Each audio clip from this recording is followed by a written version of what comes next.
I think one of the lessons we've learned from COVID-19 is the importance of local farms and local farmers.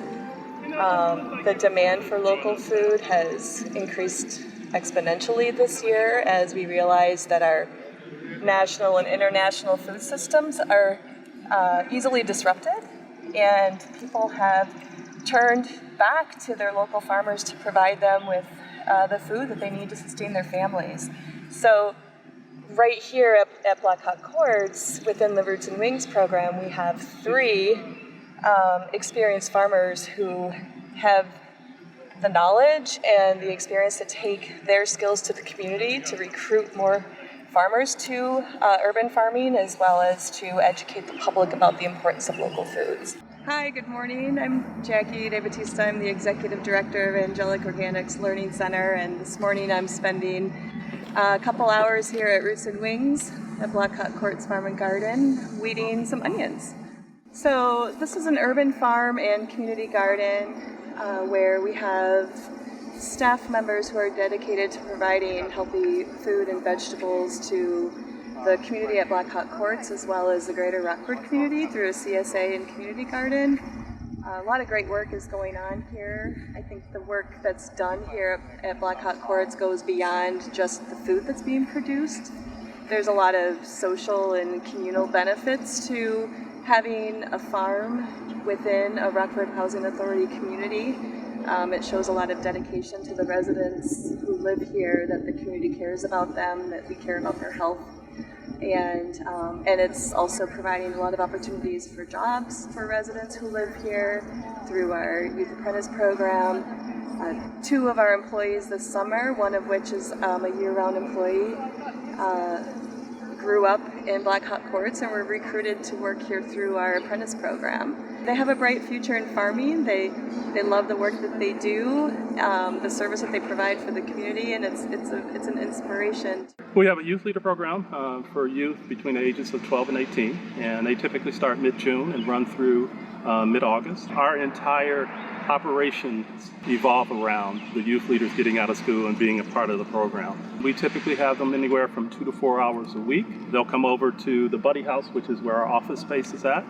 We sit down and we set some goals specifically for the day. We do educational programming with them, and then we assign them specific tasks when they come over here to the farm relative to the work that we're doing with our CSA.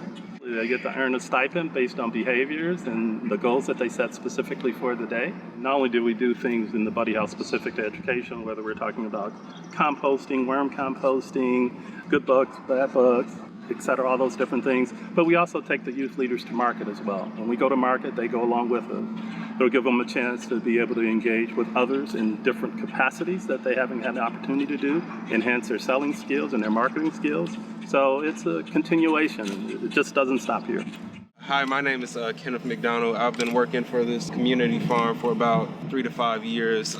I was a youth leader, and then I worked up to an adult position. Kenneth has been a part of our program now for 4 to 5 years, and this is the first year we brought him on board where we're paying him hourly rate. Like I said, he was a part of the program. He was making a stipend. He just graduated from high school. He's anticipating going to college, so he had expressed an interest at the beginning of the year that he'll be interested in working for us, so we brought him back on board. Okay, so this year, due to the ongoing pandemic, we're having our CSA members, they walk up, we have the storage container already open. They come up, they pick up their box, they sign their name, and then they leave. If 2 or more people come at the same time, they make sure to maintain at least 6 feet social distancing, and everybody's already wearing masks. We're already taking the utmost safety precautions to make sure we're all maintaining our health in this trying time.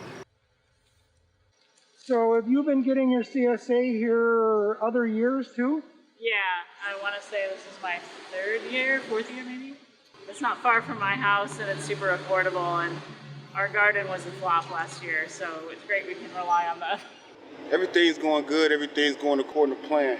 Last year, our community garden was kind of dry because I was so focused on trying to take care of the field and the hoop houses that I didn't get a chance to get there. But this year, the community garden is looking beautiful. The farms is looking beautiful, and I'm trying to have a perfect season for this year. So everything's on the good. And we've been staying on top of seed starting and direct seed and make sure that stuff is getting in the ground and everything is beautiful. I decided to keep it simple. Because last year when I decided to keep it simple, I had one of the best farming years, and that was because I decided to grow stuff that I know that I was really good at. The new stuff, I am also open to try it, but as of now, for me to have a CSA that I want to, I'm gonna stick to things that I know that I'm really good at growing, and then things that I'm not really good at, I just experiment on and have like a nursery bed to see if I'm good at growing it, and then if I am, then I incorporated that following year. I would say this year, more than ever with COVID-19, which has prevented volunteer groups from coming and helping out. Usually Ted and Yadi will have lots of volunteers from the Rockford community come and help weed and take care of the gardens. This year, that's been prevented because of the pandemic, so we have a lot of staff who are coming in, stepping in, and helping maintain the beds. So in the future, we're really trying to look for solid funding for this program because there's a lot of potential for growth within this farm, but also in spreading our knowledge and experience throughout the community. So Ted and Yadi, Kenneth, all three of them are very experienced, talented farmers, and there's a lack of knowledge about farming within the community, and especially urban farming is a very niche market, and they could provide their services through education to the greater community if we had more solid funding for that. Probably anywhere from 2 to 3 apprentices would be ideal. At its height, we had anywhere from 8 to 10 youth leaders. We would like to have anywhere from 4 to 6 youth leaders involved with the program this year. And obviously, this year, things are still pretty much on hold just due to COVID-19. A big proportion of the work that we're doing here, funding, is really central to staffing. Typically, our hours fluctuate during the summer, anywhere from probably April through October. We're usually working 4 to 5 days, and then after October, our hours dip down quite a bit, and that's all related to funding. I think there's short-term giving that we need and long-term giving, so it's both. Anything that they can do to support us now, well, obviously we can use those funds to be able to continue programming. And then long term, it's just going to continue to complement the work that we're doing.